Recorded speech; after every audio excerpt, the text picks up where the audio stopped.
పల్నాడు జిల్లా పిడుగురాలలో షాదీ ఖానా ఎదురు బజారులో వడ్డీ వ్యాపారి అల్లూరి పరమేశ్వరరావు ఇంటి ముందు మహిళ పెట్రోల్ పోసుకుని ఆత్మహత్య చేసుకునేందుకు యత్నించింది. వడ్డీ వ్యాపారి పరమేశ్వరరావు దగ్గర ఇంటిని తనఖా పెట్టి అప్పు తీసుకుని సకాలంలో చెల్లించినా తన ఇల్లు ఇవ్వటం లేదని వాపోయింది. అప్పు మొత్తం చెల్లించిన వ్యాపారి మరో 30 లక్షలు డిమాండ్ చేస్తున్నాడని ఆవేదన వ్యక్తం చేస్తుంది.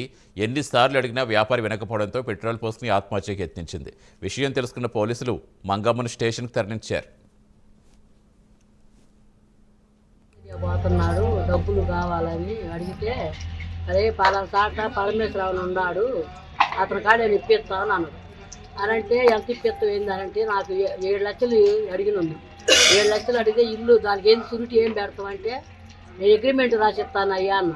అగ్రిమెంట్లో వద్దు ఏమొద్దు రిజిస్ట్రేషన్ చేయాలన్న. రిజిస్ట్రేషన్ కాదు అగ్రిమెంట్ ఏమనంటే అగ్రిమెంట్ మీదనే కాదు తనఖా రిజిస్ట్రేషన్ చేయమన్నా.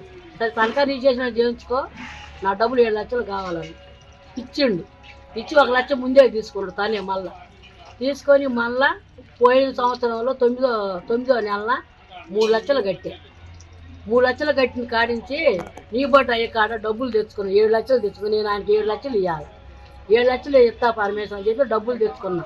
తెచ్చుకొని అయ్యా లెక్క చూడు, నా లెక్క ఎంత వస్తుందో ఆ లెక్క చూసి నా కాగితాలు నాకు ఇయ్యి, నా పేరు మీద ఇల్లు ఇయ్యి అని అంటే ఈయను నీ దిక్కుండా పోయి చెప్పుకోపో. అయినా నువ్వు వాడికిడి పోతాను అంటున్నావుగా, ఎస్పీ కాడికి పోతాను అన్నావుగా, కలెక్టర్ కాడికి పోతాను అన్నావుగా, సిఐ కాడికి పోతాను అన్నావుగా, ఎస్ఐ కాడికి పోతాను అన్నావుగా. ఎవరే ఈ అల్లూరి పరమేశ్వరరావు అంటే